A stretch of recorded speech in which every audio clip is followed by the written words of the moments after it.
Hello everyone, and welcome to another episode of LostinTranslationmon. This time I'm covering Digimon Ghost Game episode 39, Contagion Island. I am May, and I'm all by my lonesome again, and will probably be happening a little bit more in the next month or so on the basis that it's show dog season, at least here it is. So since I show my dog, I'll be doing a lot of separate recordings later in the afternoon or later in the evening on Sundays. So just heads up for that. I'm sure I'll post pictures on Instagram or whatever if anyone's actually interested in my show dog. But in any case, so yes, all of my lonesome, and that's also some housekeeping, is that we'll be doing a few of these separate episodes in the next month or so because of aforementioned show dog season. But in any case, let's go over for a synopsis. So this week we have a Rudimon who has been turned into a Gyukimon. And the hero has to go away for a little field trip or a school camp to an island and decides to bring Gyukimon with him, or Rudimon rather. This Rudimon says that he's okay because he hasn't bitten anyone, but soon starts biting people and turning the humans into these really creepy but also kind of cool human Gyukimon hybrids. So the hero, once he realizes that Rudimon has gone missing, contacts Bakumon and Angoramon and Ruli, who are back at home, and they bring Bakumon on Airdramon, who, yes, is making another appearance, and during this flight, they wonder if they can use the Digivice as something to revert a Digimon back to its prior form. Then they show up, Hiro and Gammon are able to synchronize with the Digivice with Rudimon to bring him back, and Bakumon is able to heal the human Gyukimon hybrids, which is unfortunate because Hiro's friend was also turned into a monster, and that would have been just leave him like that. And now that I'm done with my synopsis and the housekeeping, let's move over to Quinn and Chloe's quick comments. Hello, we're recording separately this week. I'm Chloe, hi. Yeah, I'm Quinn. And we're going to be talking about our thoughts on Contagion Island, which was this week's episode 39. Quinn, what were some of your highlights of Contagion Island Ghost Game episode 39? If I'm being honest, my biggest highlight was the next time on. Which is pretty damning, but the next time on looked pretty cool. Episode. I certainly didn't hate it, but damn, that one looked like it was going to be real good. Yeah, I'm very excited for it. But we'll come back to that. Yeah, I'll go next then. I really liked how we went pretty hard on the body horror, right off the bat. That was nice. Mm-hmm. And that we kind of did it's usually not something I'm a huge fan of, but I think the intro and then flashback to how we got here thing worked out well for this episode. Yeah, they did a nice job on that.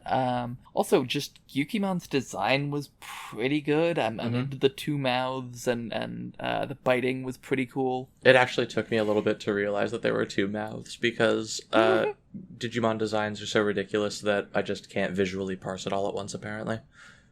That is very valid, TBH. Yeah, at first, why did all those, how did those teeth marks happen? That's not what his mouth looks like. And then I realized, it's the big-ass mouth on the spider part of the body.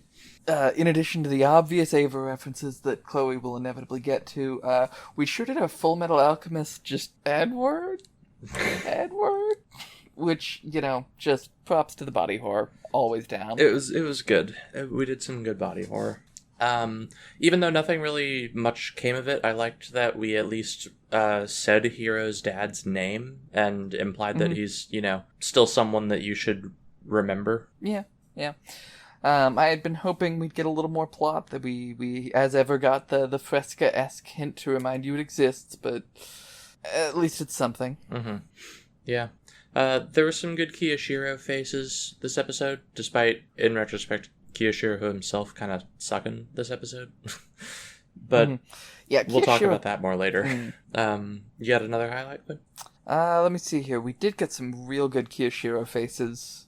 And I love the definitely not Zoom UI, because we didn't just blatantly copy it this time. I didn't notice that, actually. Also, Gyukimon with the little chocolate ball is very adorable. Fair enough. And I feel like I've forgotten one, but it's not coming to me offhand. Oh, you didn't write them down? Tut-tut. I really liked when girl whose name I continue to forget was about to get spidered, and we heard Ryudomon being like, "I'm not Gyukimon," except the voice went like super deep for Gyukimon. That was spooky. I liked that a lot. I also appreciate that when Gross Friend was getting spidered, they just gave him a few extra, whacks on the neck because he just sucks, and he deserved it. Yeah, props to the coach for separating Thing 1 and Thing 2 when they were arguing over who was going to bring her lunch. Mm-hmm. Yeah, and just told Hiro to do it instead. The one who's not creepy and like salivating over the chance to bring a girl food. Yep. Ugh. It was nice to see that the writers decided to let Airdramon succeed as a bus this episode after having failed last episode. He now was able to fulfill his people ferrying purpose. Yep. Sure got to be the Videl of the series. Mm-hmm. Around, able to fly. That's about it. Helps people get from one place to another, maybe. Can put off a gray energy aura thing sometimes. It looked kind of like a shooting star. That part was neat enough. I liked it. That's fair. It was I'm a just neat saying visual, if nothing else. it was extraordinarily Videl. That's fair. I haven't watched enough Dragon Ball Z or whatever to confirm. Let's see, I had 2 more, I think. Yeah, so I liked that this episode we just kind of explicitly called out Hiro's bad habit of being such a, compulsive helper, even though we did immediately go on to say, but actually, like, never change. It was nice that, someone at least mentioned it and, said, like, hey, you should do something about that. Yeah. So this one's a real double-edged, but I appreciate that we did technically address why no one can remember what happened, but we're going to need to get to that in the lowlights. That's fair. My last highlight is Chloe, say the line. I liked how we got a little Ava in here, specifically Rebuild 2.22 with the whole trying to... going into a weird alternate plane of reality sort of thing in order to fetch someone's soul out from inside the thing what ate them. What can I say? I'm a sucker for Ava. I see Ava and then, neuron activates monkey meme thing. I feel like Ava did a little better, but that's not much of a surprise. Yeah, I'm ready to move on to lowlights if you are. So... obviously, sexual predators were in the episode, and nothing bad really happened to them in any, there were certainly no social consequences for being terrible. Yep, Hiro still continues to hang out with his gross friend who is gross to women. A big one for me, which did we already kind of touch on that? I can't remember now. But if we didn't, towards the beginning of the episode especially, it just really rubbed me the wrong way about how, Ryudomon was here saying, I'm not Gyukimon, I'm Ryudomon, and then everyone except Hiro and Gammamon proceeds to immediately call him Gyukimon. It's like, it's just 2 episodes in a row now where we've had just kind of an episode, or, a Digimon being given the trans treatment of, I say I'm this. Oh, you're inverse of this? Also, you're violent. I've literally never hurt anyone. I don't care. Stay away from me. Yep. And, it made a little more sense as we went through the episode, and we kind of, at least I, since I'm the Digimon noob, learned how Gyukimon works, but, it still sucked. I think Gyukimon's new, because I certainly did not know anything about Gyukimon before this episode. Well, fair enough. Then. Probably not new to this episode, but a relatively new one anyway. Yeah. Okay. Fair enough. My next lowlight is in counterpoint to one of my highlights, which is even though we did call out Hiro's bad habit of being a compulsive helper, it does suck that we more or less made it explicit that Hiro is not going to learn a lesson from this. We explicitly said, but actually don't change. It's what makes you you. Yeah. The memory altering thing is terrifying and accepted with a shrug. Yep. You can do what to people anytime you want to? Yep. So that was your one that was both the double-edged sword highlight and lowlight? Yep. Yeah, we explained why no one's going to remember this next week, but wow, if that isn't terrifying. Uh-huh. Yeah. My last particular lowlight is just, once again, the ending felt kind of rushed. Yeah. We did I'm going to pull Ayanami's soul out of the core of Angel 10, but it was just so much less, well executed. just due to sheer lack of time. Yeah. And they were like, oh yeah, you can use the Digivice to, remind Ryudomon of itself and, their get it to synchro rate exceeded digi-devolve 400%, or whatever. And then apparently that just also works on humans, or we removed the bad data or something because we, couldn't have done that sooner. So whatever. I think we were saying that Ryudomon, I think that's the floaty Digimon, can just fix the humans because something, it's easy to remove the data, but that is definitely not Ryudomon. That's the floaty one. Bakumon. There we go, yeah. I couldn't tell you the name, I just knew that it was not Ryudomon, because Ryudomon was the one-off. Sometimes I'm not great at names. That's fine. By which I mean all the times. But anyway, Bakumon, I guess, could fix the humans. Something, they were infected with data, but, a Digimon is all data. Maybe, if you want to make an air level stretch. Wow. Absolutely savage, I respect it. I guess my last big low light is we sure did focus on using only the bottom left syringe for no real reason. Yeah, given all the time they put into showing, like, oh yeah, the serum's getting injected and then this tube collapses down. And so now there are only 3 up. I was expecting, like, okay, next time we see him biting one, is like, maybe once all 4 go down, the transformation into Yukimon will be complete or something. But no, it sure was the same one that got plunged every single time. Or maybe Yukimon will evolve and we'll have to, pull out the bigger...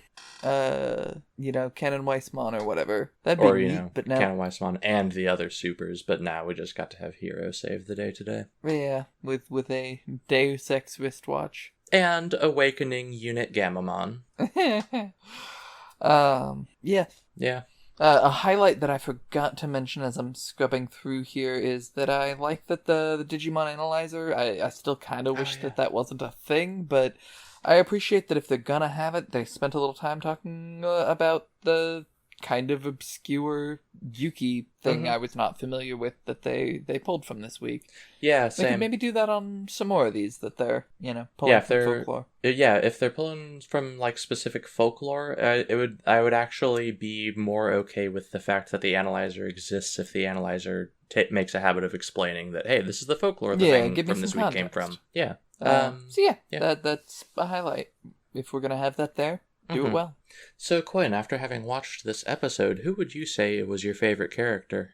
I'm a little torn, but I'm leaning toward the coach. Okay, that's fair. I feel like we're kind of going in similar directions, where you're going for, like, very minor side character, and I'm gonna say that my favorite character was Unit 1. That's valid. It could probably be, like, interpreted as a, roundabout Gammamon, but I'm going to explicitly say, now, my favorite character was Unit 1, Awakening, and allowing Hiro/Gammamon/Shinji to yank the soul of Ryudomon/Rei out of Yukimon/the 10th Angel. And I feel like that makes it sound like I hated the episode, and I didn't. The horror aspects were good. The episode was, relatively solid as a story, but I sure hated, like, most of the characters this week. Yeah, they've just had a thing these past couple episodes of just kind of making characters suck and just making them be, like, acting not transphobic, but, like, transphobic adjacent in the way that they treat some of these Digimon. Yeah, a little bit turfy. Yeah. It never seems to be more than vaguely frowned at. Like maybe that's on me for expecting a morality play, but it's Digimon. It's not like they don't do that. Okay, I will take your word on that, I guess. Gotcha. It's the fight of good against evil, and we, need a diverse team of children to save the world. Like, a diverse team it's not of like white they've children. I'm not getting into that whole thing. Anyway, of white passing Japanese children, then. Whatever. Something like that, yeah. Anyhow, we've done our favorite character. What are we rating this? So, I still was a little undecided. I wrote down a number before we started recording and would decide when we actually got here as to whether or not I wanted to bump that up or down. But I think I'm going to... You want me to go ahead and say mine first? No, I'm gonna commit to... Well, I might reevaluate mine once I hear yours and perhaps the reasoning, but what I wrote down was a 3. I felt like this episode... See, I was going to say exactly the same thing. Okay. Well, I feel better about that now, because, yeah, like, there were definitely things I liked about this episode. There were definitely things I didn't like about this episode. It was fine, you know? It was solidly C+. Yeah. It wasn't bad, but it didn't really, like... It was not unwatchable. Yeah, it just didn't really, like, grab me, you know? It didn't gel together into, like, you know, anything more than just the bare, you know, plot they were pulling from. Yeah. But now with a Digimon. Yeah, and I guess maybe part of that is just being a little disappointed that they had those kind of hints at larger plot that we just then forgot about by the end of the episode. Like, like you saw my dad in the digital world? Can you tell me anything about that before we roll credits? Oh, well, sorry, gotta make time for the analyzer. Yep. My dad? Where is he? Hey, speaking of the digital world, how does one get there? Mm-hmm. Yeah. So yeah, I'm gonna give it a 3 then, but now I do have to determine on the fly what ranking I'm going to give it. Yeah, same. So, will be a moment here. What was episode 29? Oh, Monster Pollen. That was the one of the several ones that kind of zombied people, right? And made them burst into flames or whatever? Okay. That sounds right. And then I'm looking up the Witching Hour. That was the one where we got transported to the Shadow Realm. And the big bad was the jerk who could, like, time travel or whatever. Oh, yeah. With Picklemon. Yeah, that's what it was, yep. Just showed up to cause problems for no reason and also can time travel. I hate him a lot. Yep. Okay, so based off of this, I think I'm putting it at the top of my ones that I have given a 3 to, which I believe is going to put it, I think the highest one I put a 3 on. Actually, hold on, let me check and make sure real quick. Yeah, okay.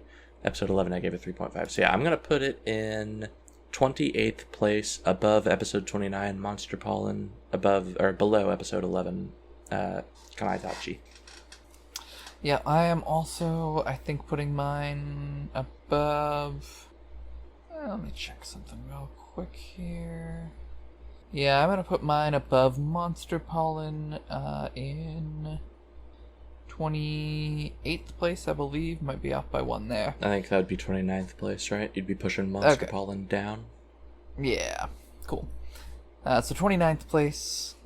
This was, on the lower end for a Ghost Game episode, but honestly, Ghost Game hasn't been terrible, so that's not, atrocious. Yeah, if you consider, 2.5 to be average, it was a little better than average. It was fine, but it wasn't anything that I was like, ooh, I like this episode a lot. Or, not even a lot. It was just a project where one person worked really hard, but nobody else did, so, it's fine. Yeah. Yeah, it was fine. It wasn't unenjoyable, but it was just kind of there, Yeah. Yeah. Okay, let's see. Miscellaneous thoughts. Do we have any miscellaneous thoughts? I actually wrote down 2 of them, but we ended up saying both of them already.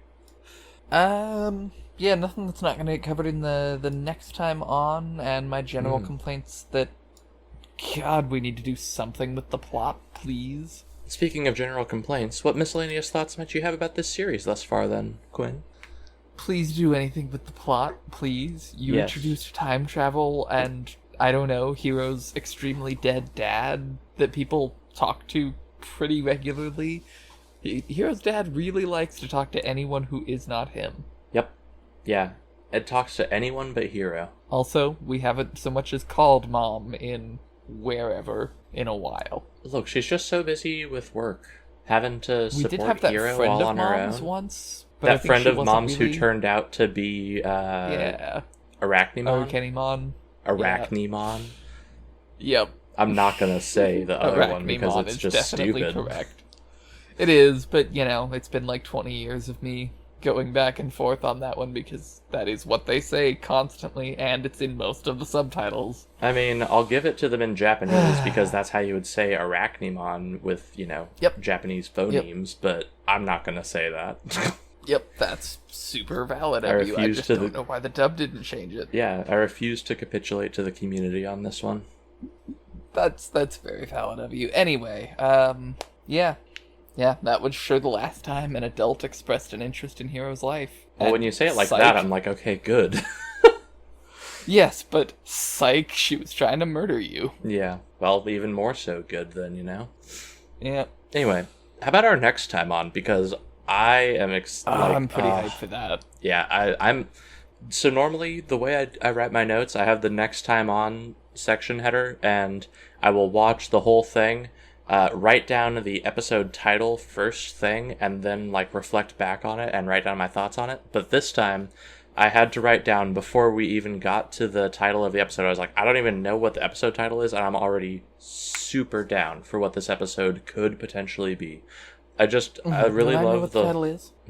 Remind me what the title is for next week. The title of next week's episode is Spiral Beach. Nice. Yeah. Definitely not a Spiral Mountain. Which is a thing Chloe does not understand. It isn't. I choose to be thankful for this. But no, yeah, I really love the premise of, you know, something extremely unnatural is happening. We got this, like, mimetic spiral motif happening, and I know I'm going to be disappointed when it just turns out that a Digimon is doing it, but, like, I don't know, I really like the idea of this, like, you know, self-propagating, just breaking of reality, you know, almost like it's like a prion disease of reality Digimon or something. Does keep getting pulled down a bit by the fact that every horror story has to be enacted by a Digimon at the end of the day. Yeah, Digimon's honestly, like, and this is gonna sound stupid, but honestly, one of the main detractors from some of these episodes has been, you know, the Digimon has been hurt by the fact that it's Digimon. I would have liked a lot of these episodes so much more if they were just their own standalone, you know, like, supernatural quasi-ghost stories, rather than there being a Digimon behind it. If you just kind of mixed it up. Some weeks it's a Digimon, some weeks, who knows? Yeah, and we kind of did that with the zombie episode that we had recently with a little bit. The Digimon whose name I'm going to forget because I don't know Digimon names, that we decided to mercy kill. Like, we kind of did it that episode. We did, but and yeah, we should do more of that, and then just not, you know, enact it through possessing a Digimon this time. Just I was gonna say we also kind of did it last sometimes. episode, but, you know, last episode was terrible. So yeah. But yeah, I really hope that it is just some, like, you know, mimetic spiral sort of thing that is self-propagating throughout the place, and they need to, you know, with the figure out conspicuous return of Espimon, I'm hopeful for some real plot to happen, please. And if so, you know, the plot-heavy episodes typically are pretty good. They have been, but I still just kind of hate Espimon. Oh no, terrible. Maybe I'm design, just a grump, but you know, I see Espimon's the design, and I'm just like, why? It's just is Cyberpunk this? Hamtaro. Which, please make the title of the episode. Oh, that's really good. Wow. Thank you for that. You're welcome. Yeah, I'm very stoked to see what next week has in store for us. I hope it'll live up to my expectations. I know it almost certainly won't. Yep. But yeah, I think that about covers it for our thoughts on this week's episode of the digital monsters, which are the Psycho. Oh. Right, everybody. Bye. Bye. Now that we're done with Quinn and Chloe's quick comments, let's go over my own discussion points. So, for my highlights, yay, of course, Airdramon is back. The body horror and general spookiness too was kind of awesome, especially the Gukimon human hybrids. I was a big fan of those. Gukimon in general is kind of cool.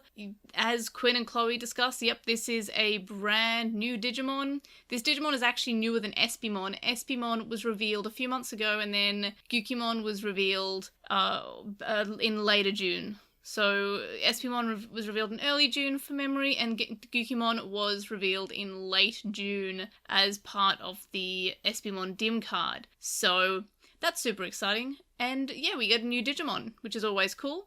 Speaking of new Digimon, at least being animated, Rudamon is also, even though he's an old Digimon, it's nice to see him animated finally. And my main highlight, and it's something that I'm probably looking into far too much, and that's the implication that a human can synchronize with more than one Digimon. Now, on the Vital Bracelet toy, you can have one active Digimon, and you can have one in backup. And then earlier on in the series, we had Ruli being able to synchronize with Tesla Jellymon. And now in this episode, we have Hiro synchronizing with Rudamon. So I guess it's definitely proven that you can synchronize with another one, but I'm wondering if this will actually extend out to giving the other children an additional Digimon. So they'll have their main Digimon, so Gamamon or Angoramon or Simbara Angoramon, and then an additional one. A lot of people have been wondering if Espimon is another partner Digimon on the basis that its adult level follows the same formula as the adult levels for the other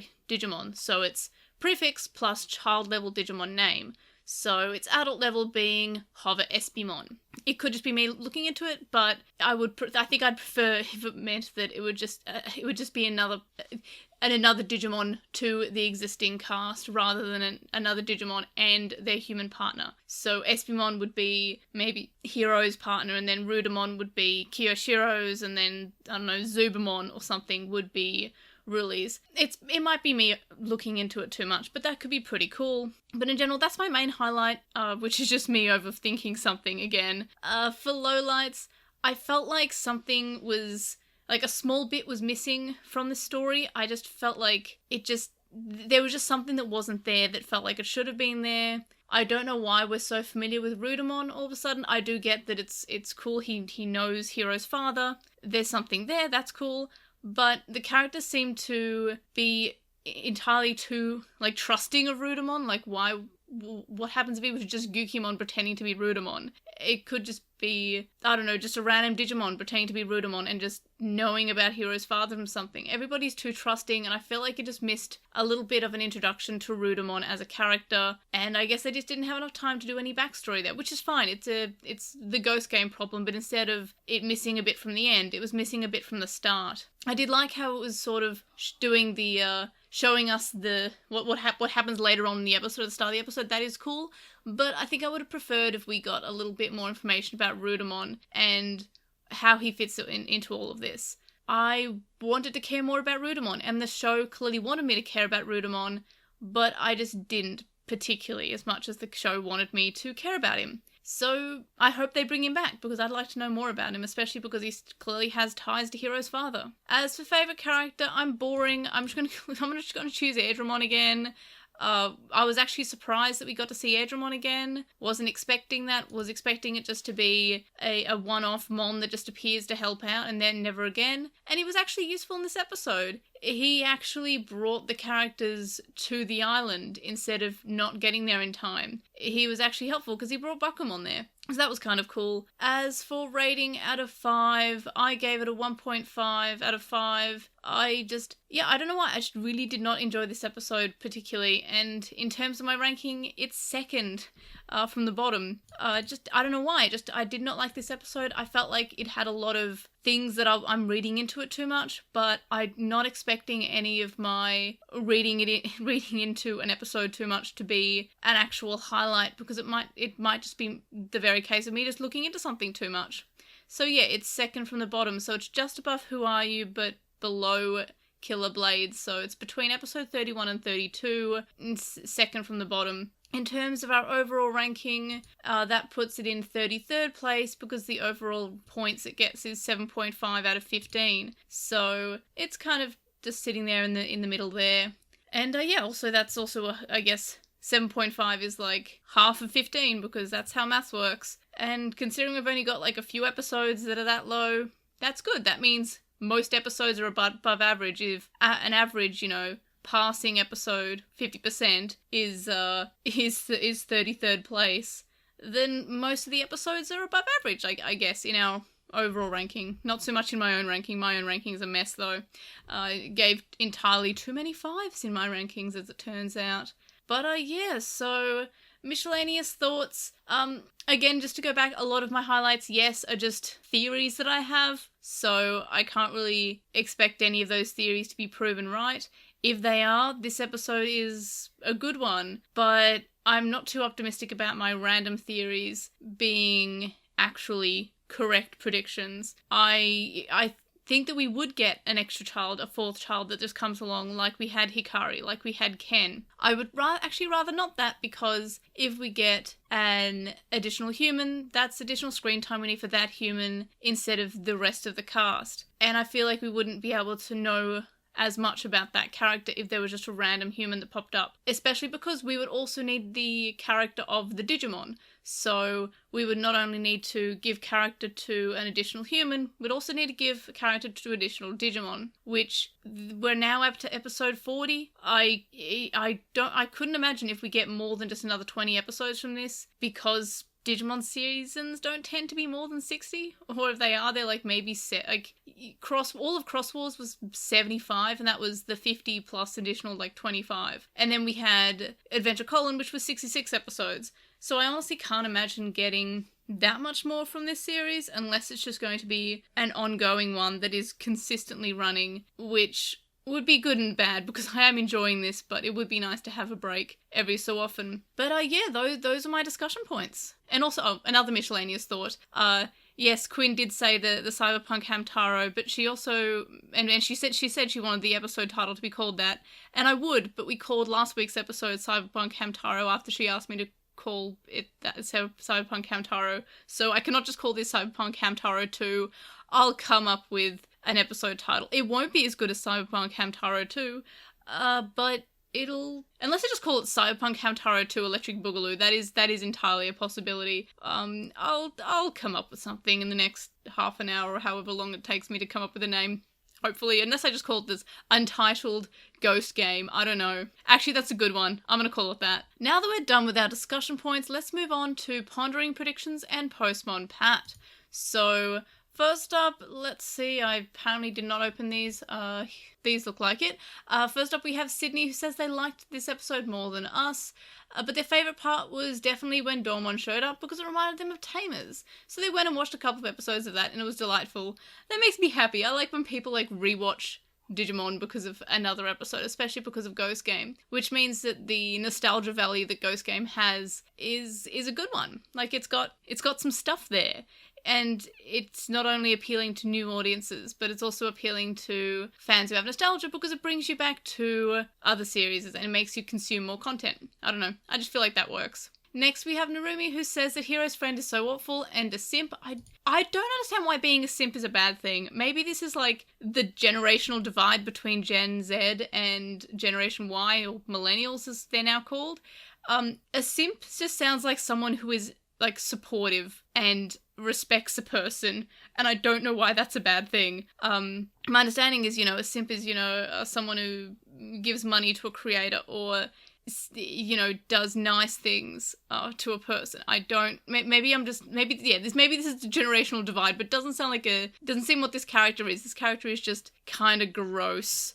Anyway, Hiro's friend is awful, and never interact with Ruli. Hiro's friend is supposed to be comic relief, but he's just annoying. Yes, would agree. But most of the times he appeared, he was a victim to the Mon of the Week. And yeah, absolutely, he does exist. And this week also, he seems to have just gotten attacked again by the Mon of the Week. I'd prefer that if he's the damsel in distress rather than Ruli or Hiro or Kiyoshiro. I'd rather this guy being the damsel in distress, but it doesn't always work like that. Sometimes it is one of the main characters. Anyway, he got beat by the Mon of the Week in episode 1, 10, 28, 32, 38, and 39. So, how did this person know it was going to be Gyukimon as well? Was it in the preview? Oh no, it must have been the synopsis, I don't remember. And then he wasn't the punching bag, only in episode 9 and 25. They found this episode good, even though Hiro's friend is awful, and the fight between Canon Weissmon and Domon was boring. And again, that's another thing about this week's episode. We just have Canon Weissmon being the Mon in charge to fight. Even though it wasn't just a fight, it was more like a friendship synchronization battle. I don't know. And then they say that they're intrigued if Espeon will become a second Digimon of Hiro, and that is enough to be a good episode of them. Hey, so, yeah, well, I guess you'll enjoy my discussion this week, because I've got some theories about that, which, if you listen to this episode, you've already heard. Yay! Next we have Gold Stars, who, geez, I'm so tired. I hope that I'm okay to listen. Hope you're not hating listening to me, because I'm just exceptionally tired. Excited to talk about Digimon. Very tired because of all the aforementioned show dog stuff. So yeah, Gold Stars says that, is it just them, or have a lot of the recent plots felt like they could do with a bit of reshuffling, can be turned into a semi-canon movie. Like this one, the werewolf one and the zombie one are all set away from the main location and feature stakes that either feel a bit higher or a bit more personal than normal. And then they say that Nomura invited Hiro to the school, not the other way around. I could not remember that, but thank you for pointing to the correction there. They say that it's not an all-girls school, just a sister school to the one the Hiro goes to. Hiro is even filling in for a guy who was supposed to play the Emperor. And I think that's why I got the impression that Hiro was asked to be there to help out. Maybe I missed something there. And then they say Edgemon isn't friends with Angoramon. Edgemon's friends with Clockmon, who introduced the two. They probably don't know each other that well. That is fair. Next we have KG, who says the Hiro's possessed face reminds them of Momo, which is something just forgot about existing until I read this comment, so thank you for that. And they've used this episode for reminding them of Momo. Yeah, Momo was kind of like a one that I heard about after the fact, because I think I was like old, like when Momo was a thing for kids, and then I just found out about it like maybe 10 years later, I don't know. Gamon and Espimon's cute little team up really made the episode for them. Wasn't sure about Espimon's design up until now, but seeing them in action sold it for them. Love their Winnie Sanderson teeth. Don't know who that is, but go off, I guess. Next we have Guruchu VA, who says at the end of the episode, we see that Espimon has a copy of Hiro's student ID. I thought he stole that, and the picture looks the same since there's no indication that Espimon stole it. Either something's wrong with Espimon that could be a big plot point, or Espimon is able to see through some kind of disguise or illusion. Or maybe, like, I came up with, like, I thought, like, after the fact of recording, but maybe he stole this, or he took it because he's trying to see if it actually is Hiro, and maybe previously, if he knew Hiro's father, when he last saw Hiro, Hiro was a child, like a baby, like not just a teenager. So I'm wondering if he was looking for a baby or a child or some young teenager or something and saw this and isn't, because he's a Digimon, doesn't know that humans age like that. So that was kind of a theory that I only came up with after recording both my individual review as well as the podcast. So there could be something there, I don't know. Next, we have M, who says the rest of the gang showing up to do absolutely nothing was their biggest problem. That and Nomura, the perverted friend trope, is the anime's worst trope. It was a 3 out of 5 for them, since they really love Espimon and Gamon working together to save the day. Next, we have Andre, who says that the saving grace of the episode is Espimon and also Hiro's possessed face. And yeah, that face was really creepy. They're doing creepy really well in Ghost Game. Next, we have Danny, who says they like this episode and do agree that, again, we have the word of simp. Hiro's friend is a weird simp. Their friendship doesn't make sense to them. I don't know. I'm sorry. Maybe I just don't understand the word simp. Maybe that's aging me. It certainly feels like it does. Next, we have Frozen Studios, who says they really like this episode. They have a small theory if the reason is Espimon is looking for Hiro because eventually Hiro is going to have another Digimon. Possibly. I've discussed that a little bit. Next, we have Mystic Digital, who says that they will hear no Espimon slander. Top tier Digimon design. Far better than Agumon and Megamon Hackmon style Digimon. And yep, I would agree. They're disappointed that Espimon didn't do too much besides fly around though. You should check out Digimon Dreamers. I've been translating it. It's on this channel, so I've been kind of doing translation and review videos every month as they come out, but Espimon does things in that, so check that out if you haven't already. A little bit of a self-plug. Anyway, they said the episode was kind of disappointing. Excited, they were expecting something more from it, like maybe Gulas would save Hiro or Kyo and really would actually get to shine, or Espimon actually help beyond of saying, grab the thing. Edgemon was cool, but ultimately disappointing as a side gag instead of being the unsung hero that let Hiro and Rui win the day. The bloody body horror was the best part for them.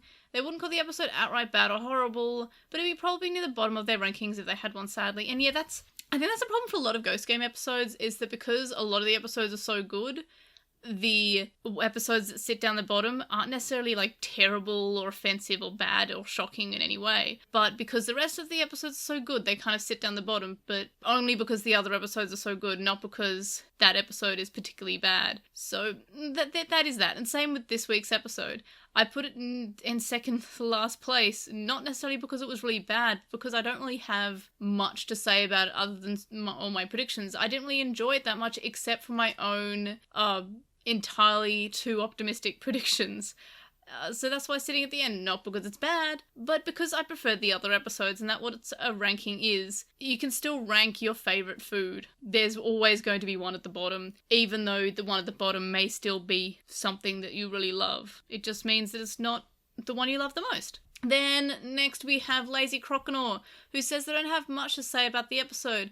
They found Adramon oddly cute, and they don't remember 02 that much since they only saw it once. And their other experience with Adramon is the DS World games, and in the party it's not visible too much. Yes, everyone should love Adramon. I'm pushing my Adramon agenda. Everyone needs to love this wonderful Adramon. And yeah, Lazy Croconaw also doesn't like Hiro's friend. They think it appeared so little that their opinion would just see him and it'll move on. And yeah, 100%. Every time I see him, I'm just kind of like last week's episode, I barely even remember that he was there until Quinn and Chloe said it was their low light, and I was like, oh yeah, he's terrible. Like, I just move on. Next, they say that Espimon and the ID, the first thought is that Espimon didn't come with it, but got it later when they did the call, because if someone was searching for Hiro and had access to it, the ID, why send Espimon, assuming if Espimon is searching Hiro for someone. And Hiro didn't comment about the ID because he probably wouldn't have had it in his clothes since he was planning to use for a few minutes and that's it. And yeah, also I guess he got changed, so that does make sense. Next we have Costas, who says they wouldn't call last week's episode the worst episode ever. It's just when the show is devoid of plot or any sense of purpose, it's easy to focus on the negatives, like Hiro's friend being a creep or people being mean to Edramon. The mystery of Espimon's origins didn't really matter much because we're not getting answers anytime soon, just like we haven't gotten answers about Gurlsgamon or Hiro's dad. And yeah, I guess that's the issue with it being episodic, is that it does have episodic nature in it, and we may not get those answers particularly soon. And it might just be wrapped up in the last few episodes of the series, like Young Hunters, and in some case, kind of like Atmon, but Atmon did kind of split it out a little bit more. So, and there's a few things there. Next we have Mateus, who says that we were just overlooking into Edramon's deal. He was just a joke character, and the guy presented himself as a god worthy of being worshipped by humans, and everyone was just kind of angry about it because of the fact that he was saying he was like a god, which I think that's because that's just how he is in the lore. He's like that, and also what he's based on, as far as I recall. So I still feel like people were kind of rude to him. I kind of wish that it was addressed in this episode since he returned, but it wasn't. I guess everything's all good and forgiven, which is fine. And then they say about Nomura, for them, that's just meh. They don't care about him. They only just see him as a light version of Master Roshi or Sanji from One Piece, obnoxious character that is somehow popular in shonen anime. But unlike other shonen, he's irrelevant in Ghost Game. Yeah, he's irrelevant, but he keeps on showing up. He's in this week's episode as well. I just feel like it's kind of like a gross trope to use, and the examples of Master Roshi and Sanji, those are both shows that when we had those characters first debut, it was, I mean, in Master Roshi's case, that was the 80s, I think, and in One Piece case, that was the 90s. The world has changed since then. I kind of wish that we could move on past, hey, this super gross character, let's have him be comic relief, even though it's not funny in the now times. But, it's just my thought, and I just really wish that the character just wasn't there, or earlier on if we just had the character grow or something. But he is at least a punching bag, and he at least gets taken and is a damsel in distress more often than any of the other characters. So I guess that's not too bad. And predictions for next episode. Episode 40, Spiral Beach. We have Espimon again, so maybe we'll get some answers about whether or not he is a new partner Digimon, or if he's a second partner Digimon to one of the existing characters. I don't know, but I'm excited to see more, because I do like Espimon, especially because I have been really enjoying Digimon Dreamers, where Espimon has been appearing.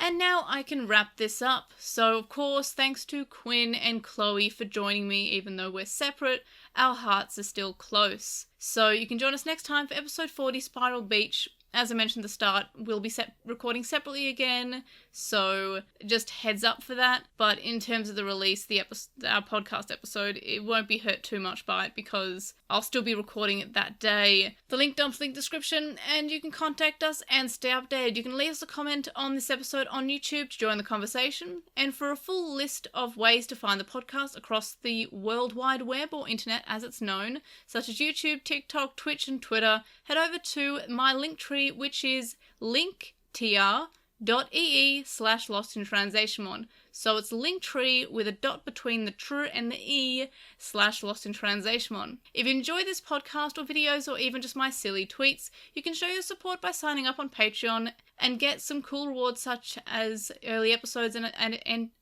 unedited episodes, and help us hit milestones, so check that out if you haven't already. And of course, thank you to our current supporters on Patreon, which is, I I updated the outro and now I'm losing it.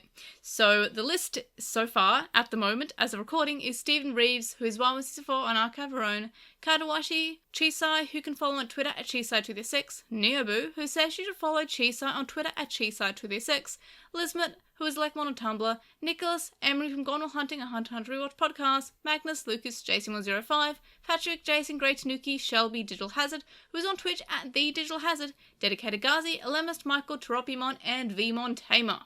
And you can also make a donation on PayPal, which can be found linked in the description. It's paypal.me/airdramon. You can also donate to me on my coffee account, ko-fi.com/airdra.